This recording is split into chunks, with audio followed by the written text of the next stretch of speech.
My name is Jonathan Goforth with Keller Williams Platinum Partners. Thanks for watching this video. This is a unique one. This is how to pass the real estate exam. I'm wearing my patriotic tie to help you celebrate helping other people live the American dream and own property. These questions have come to me within the last 3 weeks, and I want to get this video out to you right now as fast as I can. Your predecessors who just took the exam, some of them have been very nice to either put comments on the YouTube videos, which you're watching, with some of the questions that they just saw, or they've been sending me emails saying, I just saw this question, I thought you should know.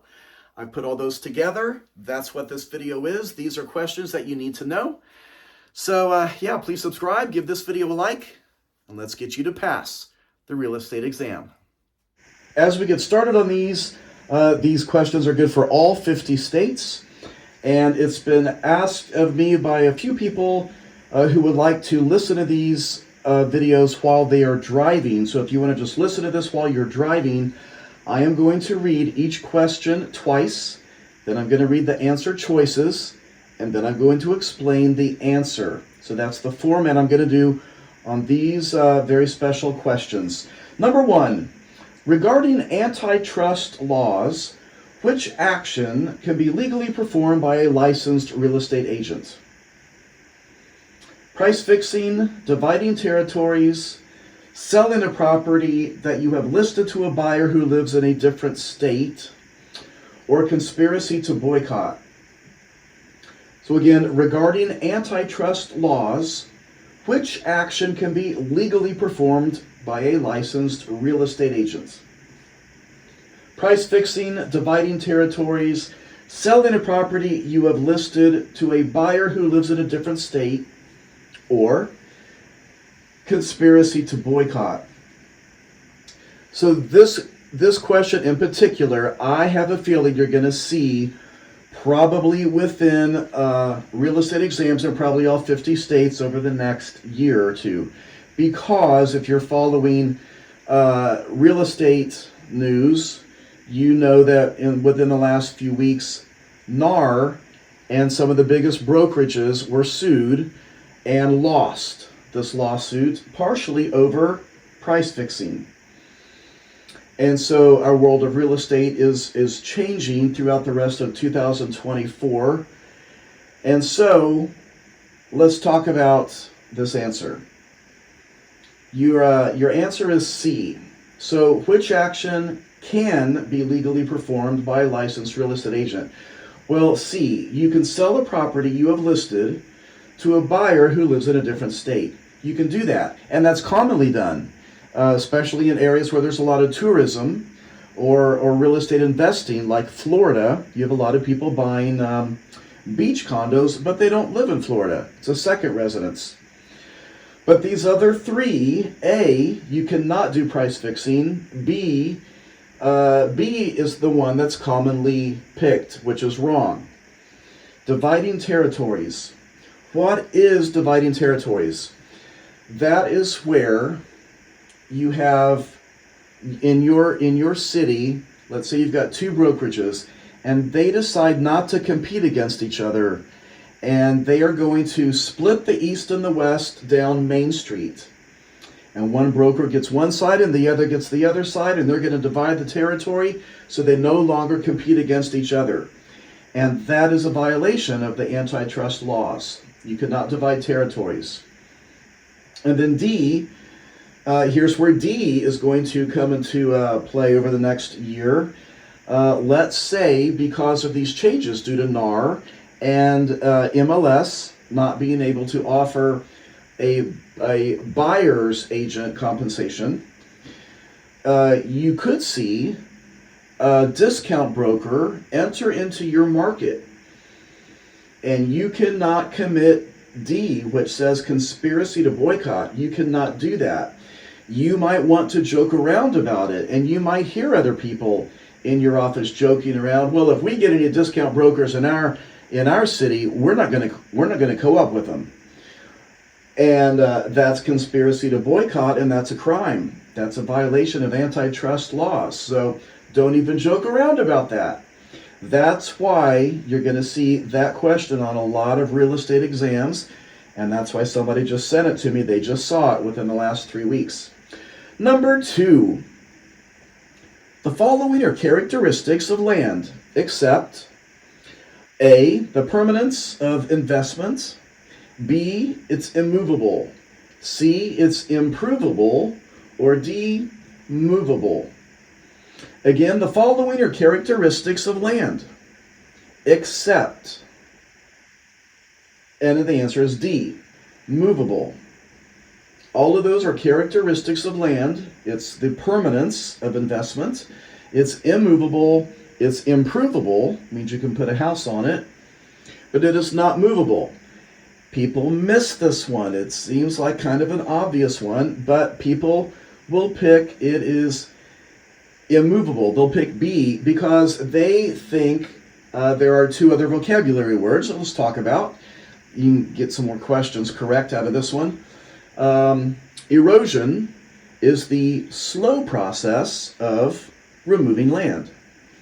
Avulsion is the rapid process of removing land. And because of those, some people will pick it's immovable. They'll pick B, and B is the wrong answer. Now, keep in mind, in the questions like these that you could see on an exam, real estate commissions love to trick you up a little bit. You are not studying for a real estate career in the future. You are studying to pass an exam. You are looking for the best answer on many of these questions, and the best answer is D, movable. Movable is not a characteristic of land. Number 3, Jake is a licensed real estate agent at a brokerage less than 10 miles from his home. He is required to attend meetings, submit to a dress code, and do marketing and social media tasks for the brokerage. He is paid twice a month with taxes withheld from his pay. In this type of situation, his relationship with the brokerage is most likely as A, a multi-million-dollar producer, B, a new hire working for a temp agency, C, an independent contractor, or D, an employee. I'm going to read it again. Jake is a licensed real estate agent at a brokerage less than 10 miles from his home. He is required to attend meetings, submit to a dress code, and do marketing and social media tasks for the brokerage. He is paid twice a month with taxes withheld from his pay. In this type of situation, his relationship with the brokerage is most likely as an employee. Your answer is D. Because in this, he is being set up twice a month with pay, and they are withholding taxes from his pay. He's also being given assigned tasks that he has to do to get that pay. And that would be an employee relationship.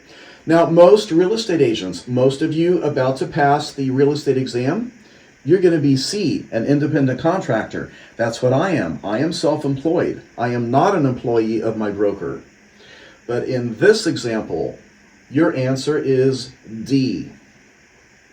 Number 4, John A. Smith makes an offer in writing to purchase a property from Tim Thompson for $510,000, with the seller paying $10,000 of the buyer's closing costs and with the closing date of October 31st.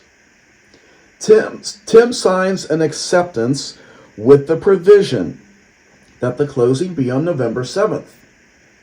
What can happen next? A, John can sue for specific performance. B, John can enforce the October 31st closing date. C, John can back out of purchasing the home without a penalty. Or D, the house cannot be sold to anyone else until this is resolved. I'm going to read it again. John A. Smith makes an offer in writing to purchase a property from Tim Thompson for $510,000, with the seller paying $10,000 of the buyer's closing costs and with the closing date of October 31st. Tim signs an acceptance with the provision that the closing be on November 7th. What can happen next? Your answer is C. John can back out of purchasing the home without a penalty. So what is the situation? A lot of what's in here doesn't have anything to do with what you need to know. But what this is a counteroffer situation. Tim signs an acceptance with the provision that the closing date is going to be something different. Basically, you get an offer from John Smith, and Tim is going to accept all the terms except the closing date. Tim is going to counter back, and the change he is making is a different closing date. And so, can it be A? No, John cannot sue. There is no contract here yet. And because of that, the answer is not B. John cannot enforce anything. There is no signed counter offer. C is your answer. John can back out of purchasing the home without a penalty. John does not have to accept this date of a different closing date. And D is not the answer. Of course, the house can be sold to anyone else during this. There's nothing to resolve here yet. You don't have a contract. You're just trying to negotiate and figure out the counteroffer that Tim is now countering back to John with. So your answer was C. Number 5, an appurtenance would be defined as A, tenancy in common, B, an addendum attached to a sales contract, C, the release of a mortgage after it has been fully paid, or D, a right that passes with the land. So this is an appurtenance. The question again, an appurtenance would be defined as, and so this is a very good vocabulary type question. Your answer is D. An appurtenance would be defined as a right that passes with the land. Examples of this are mineral rights, air rights, water rights. These things run with the land. That's the phrase I want you to memorize with the word appurtenance. An appurtenance, it runs with the land. Appurtenances are rights and restrictions that remain with the property even when the property is sold. A building, a fence, a driveway, all of these things are appurtenances, and they run with the land. So if you're finding this to be a good review, then please subscribe, give this video a like. I would love to help you pass this real estate exam so you can get it done quickly. That is some advice. Study your material. Practice all of these questions you can. I'm going to have links that pop up at the end of this with more test question videos. I've got quite a few videos in my YouTube channel. Check all those out to keep practicing as many test questions as you can. And then I want you to go take the exam quickly. Get all this in your head and then go take the exam. Don't take too long because you'll start forgetting things. Number 6, if supply increases while demand remains constant, what will most likely happen to prices? So again, if supply increases while demand remains constant, what will most likely happen to prices? A, prices will decrease. B, prices will increase. C, prices will remain the same, or D, none of the above. So if supply increases while the demand remains constant, what will most likely happen to prices? Your answer is A, prices will decrease. This is what we call a buyer's market. When the demand stays the same, but you get a lot more inventory, lots more listings coming on the market, lots of listings. And the more listings you get while the demand stays the same, you get too many listings. And that's a buyer's market. And prices start decreasing because in order to get houses sold, people start reducing their prices. It's similar to the car market. If you get just a flooding of too many cars on the market, and the demand stays the same for those cars, and you get too many cars out there for sale, prices are going to drop. And so your answer was A. Number 7, FHA insured loans are distinguished from conventional loans by all of the following, except. So when you read a question like this, how are they different? FHA insured loans are distinguished from conventional loans by all of the following, except. So that means 3 of these are going to be different, and then we're looking for the correct answer.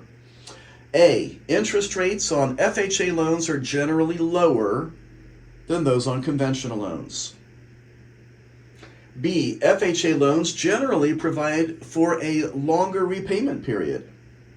C, conventional loans provide for a lower loan-to-value ratio. D, conventional loans always permit a deficiency judgment, while FHA loans never do. And your answer is D. Deficiency judgments are not allowed for the purchase mortgages. And so there is no difference between them. They are not different. They would be the same on that. You cannot have a deficiency judgment to get either an FHA loan or a conventional loan.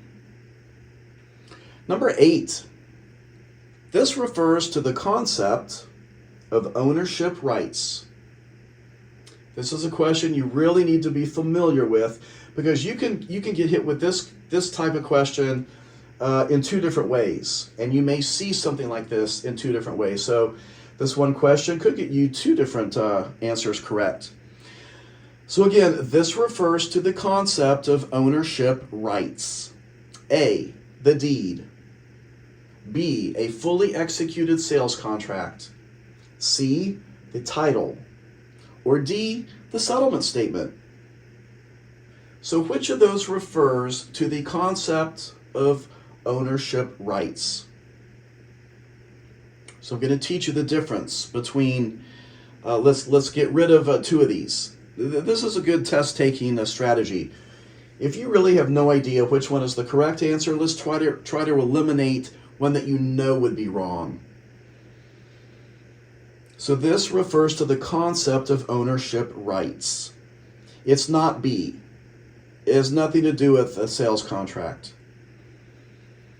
And it's not D. It's not the settlement statement. That's what everybody's going to sign at closing. So we're going to narrow this down to A or C. So what is the deed? Let's look at this. Your answer is going to be C. But let's look at A. A is a deed, and the deed is the document that legally transfers ownership and the rights. That's the document that legally transfers it. But C, the title, that is the bundle of rights, and that's the concept of ownership rights, and that's what the title is. So your answer is C. So I want you to just kind of, maybe you need to pause this and look at the difference between the deed and the title. Number 9. The surface of the earth and the material beneath the surface is part of the A, geological rights, B, water rights, C, real property, or D, the legal description. So again, the surface of the earth and the material beneath the surface is part of the geological rights, water rights, real property, or legal description. Your answer is C. That is part of the real property. Number 10. Which of the following is not a way in which mortgages and trust deeds differ? Now, I'll be honest, I hate questions like this. They're confusing, they're complicated, they're designed to trick you up. We've got a double negative in this question. So let's talk about this type of question. It's in here on purpose to help you pass, so let's cover this. Again, which of the following is not a way in which mortgages and trust deeds differ. So when you see a question like this, worded like this, and you're going to see a variety of different questions throughout your real estate exam, it's looking for what answer is similar. So 3 of these are going to be different. One of them is going to be similar. You're looking for the answer that they have in common. And that's how I want you to remember when you read a double negative. So again, which of the following is not a way in which mortgages and trust deeds differ?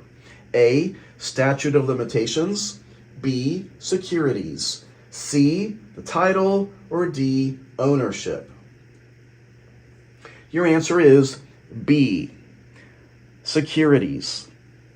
So mortgages and trust deeds, they both have the legal right to have the property sold in the event that the borrower defaults, because they both have security interest in that property. That's what they have in common. That's what you're looking for in a double negative. What do they have in common? Your answer is B, securities. So now you're seeing a couple more test question video links. I have a lot of different test question videos to help you practice, to help you study and pass this exam. So they're popping up now. Feel free to click on one or the other, and keep practicing your material. Keep practicing lots of test questions so you're familiar, very comfortable with the way that the material is thrown at you on a real estate exam. Thanks so much for watching. Please subscribe, give this video a like, and then after you pass, and you will pass, then come back and make a comment on this video. Yay, I passed, so everyone else can celebrate with you. I've been doing this 27 years. This is my dream job, and I'm excited that you are about to become a real estate agent.